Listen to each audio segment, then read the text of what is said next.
Hello students, मैं हरजिंदर पाल सिंह आज एक नया वीडियो लेके आया हूँ। उस वीडियो में जो आज का टॉपिक है उसका नाम है reasons of explosion, fire and other hazard in welding and cutting. यानी कि वेल्डिंग करते वक्त या कटिंग करते वक्त कौन कौन से ऐसे यानी कि रीजन होते हैं जिसके कारण आग पकड़ सकती है या एक्सप्लोजन हो सकता है, धमाका हो सकता है। आज हम इस वीडियो में इसी के बारे में डिस्कस करेंगे। ये वीडियो आपने ध्यान से देखना और सुनना है। तो सबसे पहले आता है ऑयल और grease come in contact with oxygen.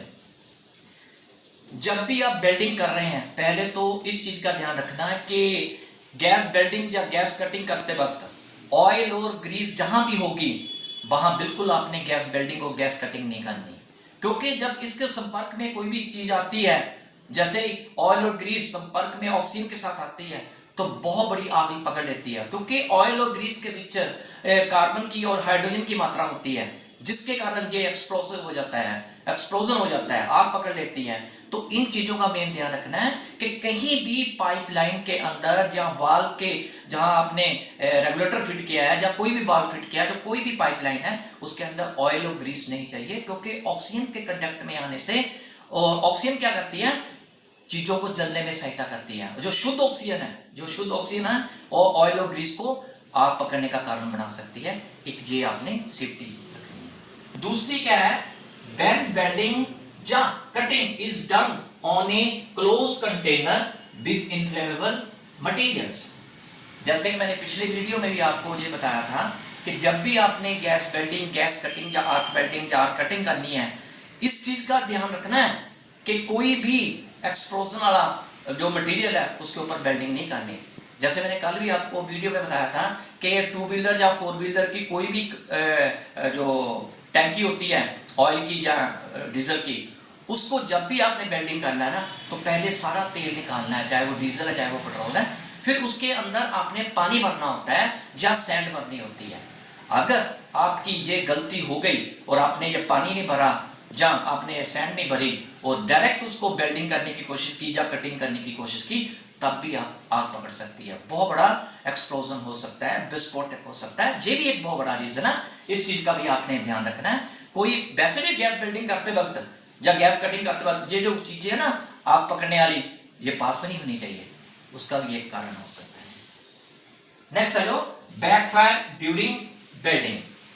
ये भी एक आग पकड़ने का बहुत बड़ा कारण हो सकता है कि जब आप गैस वेल्डिंग कर रहे हैं या गैस कटिंग कर रहे हैं, कई बार तो हाई प्रेशर गैस वेल्डिंग कर रहे हैं या लो प्रेशर गैस वेल्डिंग कर रहे हैं, अगर आपने सेफ्टी वाल्व नहीं लगाया लो प्रेशर में, अगर गैस वेल्डिंग या गैस कटिंग के दौरान आपकी ब्लो पाइप में बैकफायर हो गया तो आपका जो लो प्रेशर जनरेटर है वो धमाका पकड़ सकता है, आग पकड़ सकता है। और हाई प्रेशर गैस वेल्डिंग में क्या होता है, ये जो फ्लैश बैक अरेस्टर होते हैं, जिस सिलेंडर के बाद जब हम रेगुलेटर लगाते हैं उसके बाद होज लगाते हैं, उसके बीच में लगना होता है और फिर जो ब्लो पाइप है उसके पास लगना होता है। ये जो फ्लैश बैक अरेस्टर होते हैं इसको नॉन रिटर्निंग बाल भी कहते हैं। इसका मतलब क्या होता है कि सिलेंडर से जो गैस आई है ब्लो पाइप तक तो वो इधर ही जाएगी, अगर बैकफायर हो गया या फ्लैश बैक हो गई तो वो वापस नहीं जाएगी। तो ये सेफ्टी बहुत चीज होती है, ये भी एक कारण हो सकता है आग लगने का। तो वेल्डर ने और स्टूडेंट ने इस चीज का भी मेन ध्यान रखना है। उसके बाद आ जाओ वेल्डर्स नेग्लिजेंसी। ये भी एक बहुत बड़ा कारण है कि वेल्डर की गलती या स्टूडेंट की गलती भी हो सकती है। क्या होता है कि कई बार जब आप लो प्रेशर सेटिंग जनरेटर आप धूप में रख दिया, जब वेल्डिंग करते वक्त आपने इस चीज का ध्यान ही नहीं दिया कि उसकी जो होज थी वो थोड़ी लूज होगी, वो गैस लीक कर रही है। ये जो असेटिलीन गैस है इसकी जो स्मेल होती है ना ये लहसुन जैसी होती है, पर कुछ पर्सन को ये स्मेल आती नहीं क्योंकि उनके जो नाक के सेंस है वो नहीं कर पाते, तो उसके कारण भी आग पकड़ सकते हैं। वैसे तो बहुत रीजन है आग पकड़ने के, तो ये वेल्डर की मेन गलती होती है। वेल्डर ने ये सारी चीजें देखनी होती है कि जब भी अपने गैस वेल्डिंग स्टार्ट करनी है या गैस कटिंग स्टार्ट करनी है या आर्क वेल्डिंग करनी है या आर्क कटिंग करनी है, तो ये सारी चीजें आपने सेफ्टी में रखनी है। अगर ये चीजें ना रखी, मैं आर्क वेल्डिंग की बात करता हूँ, क्या होता है कि जब आपका अर्थ केबल लूज होगा तो उससे क्या, जब आप वेल्डिंग कर रहे हैं या कटिंग कर रहे हैं तो वहां से वो हल्की हल्की सी स्पार्किंग होके वो जो केबल होती है उसके ऊपर रबड़ होती है, तो रबड़ वो सटती रहेगी, वो आग पकड़ लेगी। दूसरी वेल्डर की गलती ये है कि उसने इलेक्ट्रोड होल्डर वेल्डिंग टेबल के ऊपर रख लिया, तो दोनों वो क्या कहते हैं पोल है वो आपस में संपर्क में आ गए, तो उसके कारण आपकी मशीन सड़ सकती है और फिर वो आग पकड़ सकती है। तो बहुत सारी गलती होती है जो कि वेल्डर को सोचना चाहिए कि आग ना पकड़े, ये भी एक एक्सीडेंटल केस हो सकता है। यूजिंग नेट लाइट और electrical operators in generators house, तो वेल्डर को इस चीज का भी बेटे ध्यान रखना है कि जब भी आप गैस वेल्डिंग कर रहे हैं, जो आपका लो प्रेशर जनरेटर है, एक तो ये सेफ्टी रखनी है कि जहां भी इसको रखना वहां इलेक्ट्रिकल के कनेक्शंस नहीं होने चाहिए। या कई बार क्या करते हैं, वर्कशॉप के बाहर या किसी दुकान के बाहर एक बिजली का खंभा होता है और उसमें तकरीबन स्पार्क होती रहती है दो वायर के बीच में, अगर वहां भी आपका लो प्रेशर ऑसिलेटिंग जनरेटर पड़ा रहा तो वो आग पकड़ सकता है स्पार्क के कारण। तो दूसरी ये भी है कि जब भी आपने जाना है वेल्डिंग करने, तो जो जनरेटर आपने बाहर रखा है लो प्रेशर ऑसिलेटिंग जनरेटर, उसके पास कोई भी मोमबत्ती दीवा जब वो लाइटर होता है ना, वो उसके पास नहीं जाना चाहिए। अगर कोई भी उसके संपर्क में आ गया तो बेटे फिर वो आग पकड़ सकता है, बहुत बड़ा धमाका हो सकता है, ये भी मेन के कारण होता है। ठीक है, नेक्स्ट आ जाओ, using partially spent carbide to recharge acetylene generator. कई बार क्या होता है कि वेल्डर बहुत बड़ी गलती करता है। जैसे मैं आपको दो तीन चीजें बताता हूं कि जब हम लो प्रेशर असेटलिंग जनरेटर यूज कर रहे हैं तो कई बार हम क्या करते हैं, कार्बाइड जो है जो कि असेटलिंग गैस बनाती है वो हम कई बार ज्यादा डाल देते हैं, काम हमारा कम होता है तो वो सारा दिन फिर जनरेटर के अंदर भी पड़ी रहती है। तो फिर जब काम खत्म करके वेल्डर शाम को घर जाता है, एक तो वो गलती करता है कि उसको बीच में ही रख दिया, उसको कार्बाइड को बाहर निकाला नहीं। अगर बीच में रख दिया तो भी वो गलती है कि अगर कोई भी आग पकड़ने का होगा तो वो धमाका हो सकता है, आग पकड़ सकता है।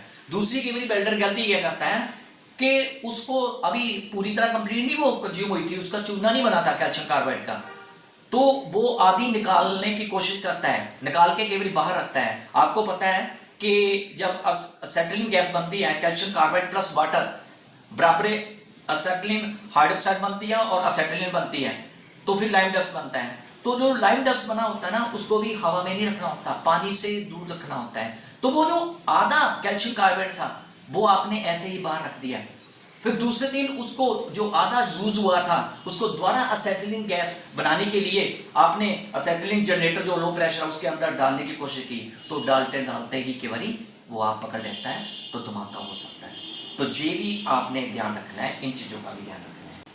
तो बेटे इसके अलावा भी बहुत से ऐसे कारण होते हैं जिसके कारण आग लग सकती है, तो ये अपने बेटे सेफ्टी का ध्यान रखना है। पहले आता है using cables of damage insulation. कई बार पता है क्या होता है कि जब हम आर्क वेल्डिंग कर रहे हैं, जो हमारी जो वेल्डिंग की मशीन है उनकी जो केबल्स होती है ना काफी पुरानी हो चुकी होती हैं, तो हम कई बार उसके ऊपर ध्यान ही नहीं मारा जाता, हम ध्यान ही नहीं देते। अगर वो डैमेज केबल्स हुई तो वो क्या होता है, आग पकड़ सकते हैं।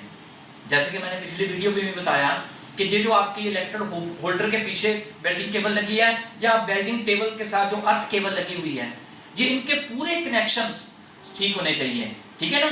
तो वो अगर वो डैमेज होगी तो कोई भी साथ में कोई आग पकड़ने वाला मटेरियल होगा तो वो कहीं से भी स्पार्क होगी तो वो आग पकड़ लेगी, ठीक है ना। तो ये भी एक बहुत बड़ा रीजन है आग पकड़ने का, इसका भी आपने ध्यान देना। Worms from freshly welded material, इसका एक ये भी रीजन होता है, आप जहां पे वेल्डिंग कर रहे हैं या गैस कटिंग कर रहे हैं, कोई भी ऐसे कोई आग पकड़ने वाला मटेरियल होता है तो बेटे वो पहले आपने दूर रखना होता है। जब भी ये आपने वेल्डिंग करनी है ना, तो ये जो आपका फ्लोर है ना बिल्कुल साफ होना चाहिए। कई बार क्या होता है कि हम वेल्डिंग करते जा रहे हैं और ऐसे पीस रखे जा रहे हैं जो अभी ताजा ताजा आपने वेल्ड करके हॉट होता है, वो अगर वो किसी क्या कहते हैं जगह पे चला गया, हो सकता है कि वहां पे वुड हो सकता है कोई आग पकड़ने वाली चीज हो, आपने उसके ऊपर रख दिया तो बेटे आग लग जाएगी। तो इस चीज का भी ध्यान रखना है, जो भी आप वेल्डिंग करते जा रहे हैं ना तो उसको सेफली आपने रखना है, ठीक है ना। वुड के ऊपर नहीं रखना, या कोई ऐसी जो जलशील पदार्थ है उसके पास नहीं रखना, नहीं तो आग पकड़ सकती है। हॉट इलेक्ट्रोड स्टम्प, तो ये भी वेल्डर की भी बहुत गलती करता है।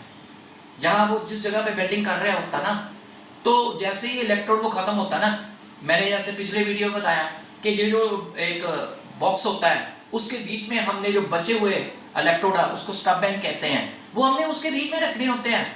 क्योंकि हमने क्या करना होता है, वो बाद में टैग के लिए यूज करना होता है, क्योंकि नया इलेक्ट्रोड लगाने की जरूरत नहीं होती। जो छोटे छोटे हमने इलेक्ट्रोड रखे होते हैं ना वो बॉक्स के अंदर, तो उसको ही हमने टैग बेल्ट के लिए यूज करना होता है। अगर बेल्टर क्या करता है, वेल्डिंग की ऐसे उसने स्टब को ऐसे फेंक दिया, तो कोई भी बेटे तेल ग्रीस वहां पे हुई, जहां वो लकड़ का कोई भी सामान हुआ या जलनशील पदार्थ हुआ, तो वो हॉट होता है बेटे, जैसे ही उसके ऊपर गिरेगा आग पकड़ लेगा। तो ये वेल्डर की गलती है, तो उसको हमने बाहर रखना, इससे कारण भी आग लग सकती है। उसके बाद आओ लूज कनेक्शंस। तो बेटे लूज कनेक्शन का भी एक बहुत बढ़िया रीजन होता है आग पकड़ने का, ठीक है। जैसे मैं आर्क वेल्डिंग में बताता हूँ। आर्क वेल्डिंग में क्या होता है कि अगर आपने इलेक्ट्रोड होल्डर के और वेल्डिंग टेबल जिसको अर्थ बोलते हैं, उन दोनों के आपने कनेक्शन टाइट ना किए, और आपको पता है अगर लूज होगी तो जैसे हम वेल्डिंग करेंगे ना, तो दोनों पोल मिलने से क्या होता है, वहां स्पार्क चिटचिट की आवाज आती रहती है। तो वो चिटचिट की आवाज से क्या होगा, स्पार्क पैदा होकर आग पकड़ सकती है। और गैस वेल्डिंग में भी ये जो होज है, अगर आपकी वो लूज हुई, खासकर असिटिलीन गैस, क्योंकि असिटिलीन एक जलनशील गैस है जिसमें हाइड्रोकार्बन के पार्ट होते हैं, अगर वो भी लूज हुई तो वो भी आग पकड़ सकती है। इस चीज का भी आपने मेन ध्यान देना है, ठीक है। Leaking valve on, leaking hose on acetylene cylinders. तो बेटे जब भी आपने गैस वेल्डिंग को गैस वेल्डिंग शुरू करनी है और आपने सिलेंडर्स के ऊपर सारे कनेक्शन करने हैं, पहले रेगुलेटर लगाना है, फिर रेगुलेटर के बाद आपने होज लगानी है, फिर उसके बाद ब्लो पाइप का कनेक्शन करना है, तो ये सारी चीजें आपने देखनी है कि वो सारी टाइट होनी चाहिए। अगर आपकी होज थोड़ी सी ढीली हुई और आप गैस वेल्डिंग कर रहे हैं, कोई भी स्पैटर पीछे चला गया या बैक फायर चला गया, जहां आपकी वो होज लूज थी जिसके कारण वो गैस लीक होती रही, और कोई भी वहां पे कोई लाइटर लेके चला गया या कोई भी जलनशील पदार्थ लेके गया, तो बेटे बहुत बड़ा हादसा होता, आग पकड़ लेगा, धमाका हो सकता है। तो ये सारी चीजें टाइट चाहिए, लूज नहीं चाहिए। ये भी आग पकड़ने का एक आपकी गलती हो सकती है, ये भी रीजन होता है। लैक ऑफ वेल्डिंग अर्थ, ये भी एक बहुत बड़ा बेटे रीजन है। पहले तो जब भी आपने वेल्डिंग मशीन इंस्टॉल करनी है ना, तो बेटे इलेक्ट्रिकल वाले क्या करते हैं, आपकी वेल्डिंग मशीन को अर्थ करते हैं, तो वो अर्थिंग पूरी प्रॉपर होनी चाहिए। इसमें क्या होता है कि ये जो वेल्डिंग का कनेक्शन है, जो आपने वेल्डिंग टेबल को देना है, अर्थ जिसको बोलते हैं, अगर वो भी लूज हुआ ना, तो उसके कारण भी बेटे आग पकड़ लेगी, क्योंकि वहां पे गैप बन जाता है, तो वहां पे सर्किट कंप्लीट होता रहता है और वहां चिड़चिड़ की आवाज आती रहती है, और ये जो केबल्स होती है वो रबड़ की होती है, और वहां से रबड़ चलती चलती वो आग पकड़ लेती है। इस चीज का भी आपने मेन ध्यान रखना। तो ओवर साइज फ्यूज, ये भी एक बहुत बड़ा रीजन है। ओवर साइज फ्यूज का मतलब क्या है कि जो आपने वेल्डिंग मशीन लगाई है उसके ऊपर जो फ्यूज होता है वो बारीक तार का लगा होना चाहिए। कल को कुछ भी आपका होया तो वो फ्यूज हो जाना चाहिए। अगर आपने मोटी तार का फ्यूज लगा दिया तो बेटे ओवर हीटिंग हो जाएगी, जिसके कारण आग पकड़ लेगी। क्यों? ओवर हीटिंग से क्या होगा कि वो तो फ्यूज हुआ ही नहीं। अगर फ्यूज होगा तो बिजली चली जाएगी, अगर वो फ्यूज नहीं हुआ ओवर हीटिंग के कारण तो वो आग पकड़ लेगा। ये भी एक बहुत बड़ा रीजन है। नेक्स्ट है जो bending cables of insufficient capacity, ये भी एक बहुत रीजन है आग पकड़ने का। कि जैसे कि मैंने पिछली वीडियो में भी बताया था कि बेटे जब भी आपने वेल्डिंग मशीन्स इंस्टॉल करनी है तो जहां आपने मैन्युफैक्चर की जो इंस्ट्रक्शन होती है, सप्लायर की जो इंस्ट्रक्शन होती है, उसको फॉलो करना होता है। कई बार क्या होता है कि जो वेल्डिंग केबल्स हैं वो अकॉर्डिंग टू हम जो सप्लायर ने नॉर्म्स दिए हैं, जो मैन्युफैक्चरिंग ने मशीन के नॉर्म्स दिए हैं कि इस मशीन के ऊपर 600 एम्पियर की जो वायर होगी, केबल होगी, वही आपने यूज करनी है। अगर आपने बेटे उससे कम एम्पियर की यानी कि 200 से लेके 300 एम्पियर की आपने वो केबल्स यूज कर ली तो बेटे फिर वो आग पकड़ सकता है। क्यों? ओवर हीट हो जाएगा, क्योंकि वो कैपेसिटी नहीं थी। जितनी कैपेसिटी आपको मशीन के ऊपर दी है, इंस्ट्रक्शन फॉलो करनी थी, आपने फॉलो नहीं की, तो जैसे ही आप वेल्डिंग कर रहे हैं तो वो ओवरहीट हो गई, ओवरहीट के कारण ये आग पकड़ सकती है। तो ये भी एक मेन रीजन हो सकता है। तो बेटे ये थे मैंने जो आपको रीजन बताए कि कौन कौन से रीजन थे, कौन कौन से रीजन हैं जिसके कारण ये आग पकड़ सकती है, जिसके कारण धमाका हो सकता है। तो बेटे आपने ये चीजों का ध्यान रखना है कि जैसे ही आप वेल्डिंग कर रहे हैं, चाहे वो कटिंग कर रहे हैं या गैस वेल्डिंग कर रहे हैं या इलेक्ट्रिक आग वेल्डिंग कर रहे हैं, भविष्य में ऐसा ना हो कि वो आग पकड़े, जहाँ शॉक लगे, जहाँ विस्फोटक हो। तो इन चीज़ों का आपने मेन ध्यान रखना है। ये सेफ्टी है ना जो मैंने आपको बताई है, ये आपने फॉलो करनी है ताकि आप भी सेफ रहो और जो काम आपको दिया, जो प्रोजेक्ट दिया है वो सफल हो। तो बेटे ये था हमारा आज का वीडियो। ये वीडियो आपको कैसा लगा आपने कमेंट सेक्शन में जाके ये आपने बताना है और साथ ही लाइक, शेयर और सब्सक्राइब करना है। Have a nice day.